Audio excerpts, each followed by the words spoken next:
Cutting boards are considered by many to be the gateway drug into woodworking. But I have to admit, after 2.5 years of coming into my shop and making things, I have never got around to creating one of my own. But all that is about to change. My soon-to-be brother-in-law has just bought his first house, and I was racking my brains thinking what would be an appropriate gift to get someone when they're just getting on to the property ladder. And I thought, this is perfect. Not only does it give me the opportunity to make a cutting board, but it will also make my brother-in-law feel like he's received a personalised gift that's been thought about rather than something just off the shelf from within his shop. I figured I may as well film myself building this cutting board. This isn't going to be a woodworking tutorial per se, more a short story of my experience, and you may pick up some tips about what to do or what not to do, or you may just watch it and be like, this guy's mental, I would never make it like that. Either way, I hope you enjoy, and let's get on with it. Now, knowing nothing about cutting boards, I figured the first thing I'd need is probably some good quality hardwood. So I went down to a place called Yandles, and if you live in the UK and haven't been here before, absolutely recommend checking it out. I'm not sponsored or anything, but it is like a woodworker's dream. It's got hand tools, power tools, machines, turning kit, everything you could possibly imagine. And the sawmill itself has an incredible range of exotic hardwoods and domestic hardwoods. I'll put some clips on screen now, but this is just the turning section.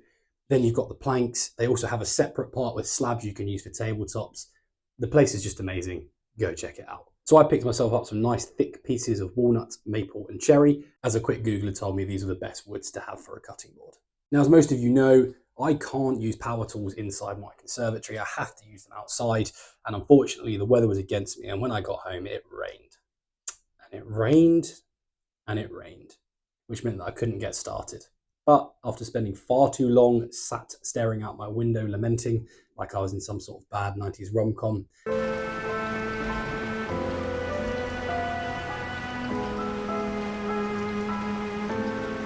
the sun came out and I could finally get started. So I started off by measuring out the rough length I wanted the chopping board to be, and I added a couple of inches either side, which might seem excessive, but I was using a planer thicknesser for the first time as well, and I'd heard about snipe and didn't want the board to be ruined and end up really small if there was some snipe, which, spoiler alert, there was. I marked these out using my speed square and then just cut them out using a circular saw, which was nice, quick and easy.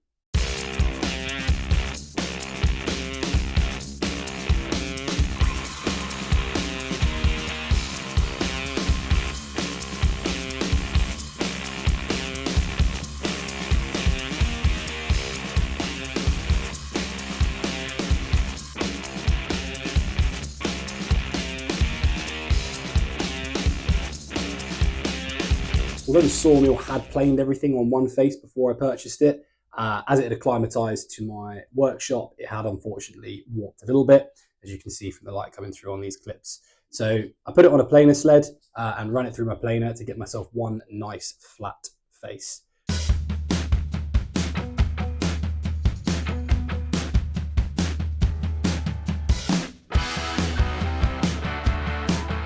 I made sure to lower this down little by little each time so I didn't take too much off, and eventually I was left, as you can see here, with one flat face on all my pieces, which was perfect. After that, I just flipped the pieces over, ran them back through, leaving me with two parallel faces on all of my wood.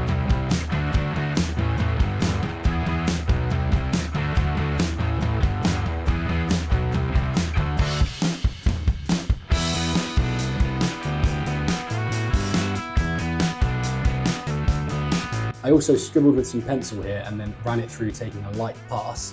And if all the pencil came off, I knew that it was flat and the blades were engaging the whole way along and it was ready to go.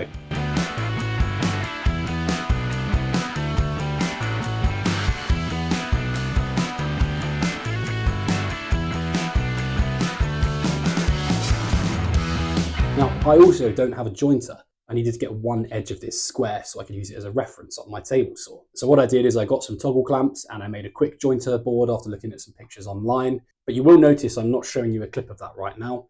And that's because although this jig worked, it did not feel safe. And then when watching it back, it really didn't look safe. And like I've said many times, safety first. And I won't put a dangerous practice on my page because that might encourage other people to do the same.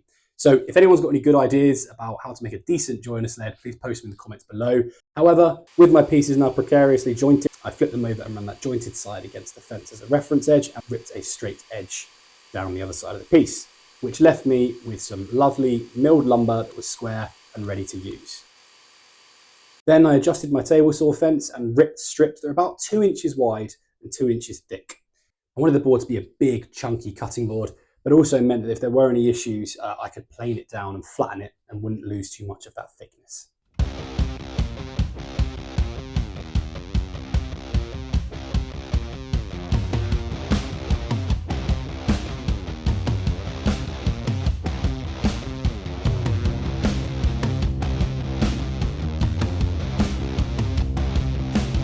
I did also rip the cherry and I ripped the maple down in some really thin strips, but for some reason that file has corrupted, so I can't show you it in this video.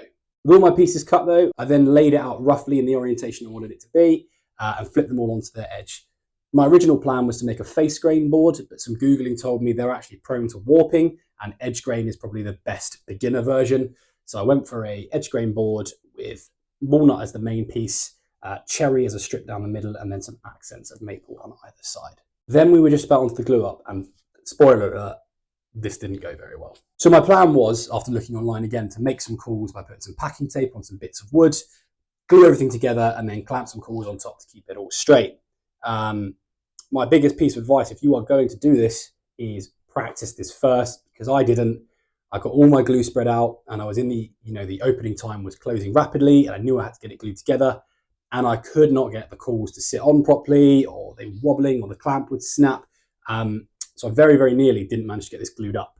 In the end, I had to do away with the cawls, just grab my sash clamps and put as many on top and bottom as I could to try and even out the pressure. As you can see here, it glued up okay. There are some issues where there are gaps on the end, and I think this is where I had planer snipe and then I flipped it on its edge, so those parts haven't bonded together properly, but I'm going to cut those off later on, and that's exactly why I left it a little bit long. I then left it for 24 hours for the glue to dry. Now, whilst we wait for the glue to dry, I'd just like to take this opportunity to say that if you haven't already, please consider clicking that subscribe button. About 30% of my views come from subscribers, which means 70% are from people who aren't. If you click that button and then smash that bell notification, you'll never miss when I upload a video, and you're free to see me struggle through woodworking and critique me as you see fit.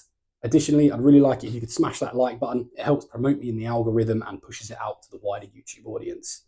Thank you so much, and let's get back to the cutting board. So after 24 hours, I took all the clamps off, and it glued up relatively well enough at least that I could run it back through the planer thicknesser on both sides to flatten the faces. Scribbled on this again and ran it through to again check that it was evenly cutting across and I had a nice flat surface. I then swapped out my planer thicknesser on my mobile cart for my table saw, and I think I'm going to build a giant workbench because this is really getting annoying to do this constantly. I'd rather be able to wheel my entire workshop out and wheel it back in one go. So if anyone's got any great ideas for how I can do that, please let me know down below. I'm open to anything at this particular point in time. I then put my crosscut sled on, and if you've not made one of these are super simple to make and really easy.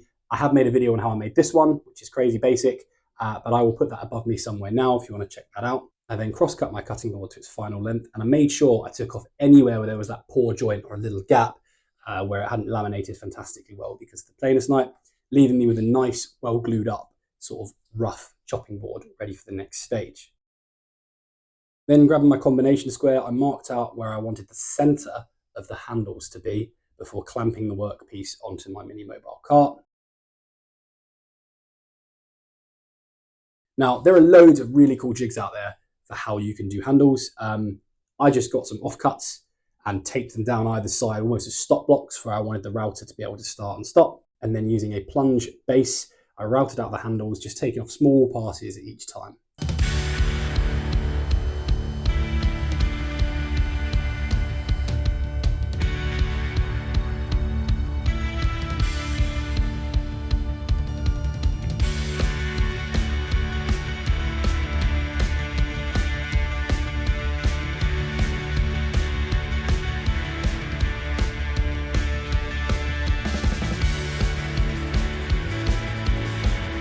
And actually, I'm really pleased with how these turned out for such a sort of improvised solution. Then I quickly changed over from my plunge base to my fixed base and proceeded to put a roundover on all the edges of the cutting board.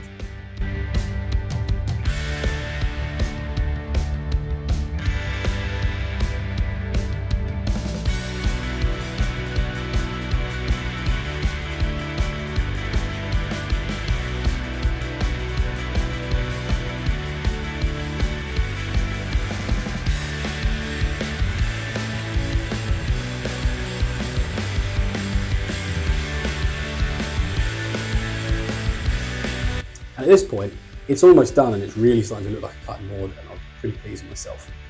Next up is my trusty pencil trick before working my way up through the grits with sandpaper, making sure to change it out each time and redraw that pencil mark on, leaving me with a buttery smooth top.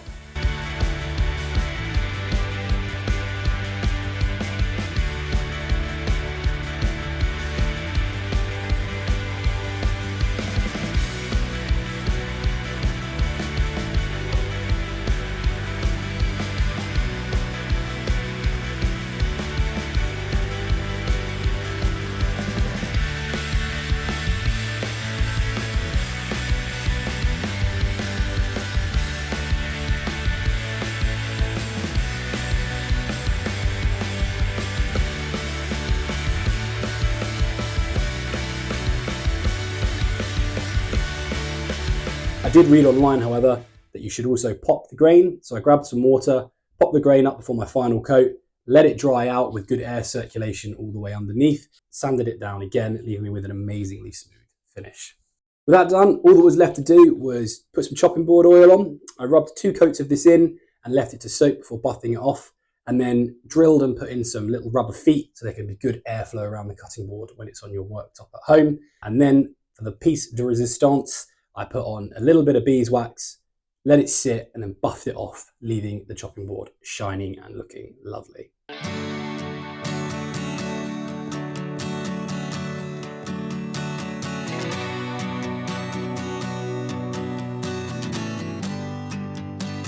So this is the finished piece, and I'm absolutely over the moon with it.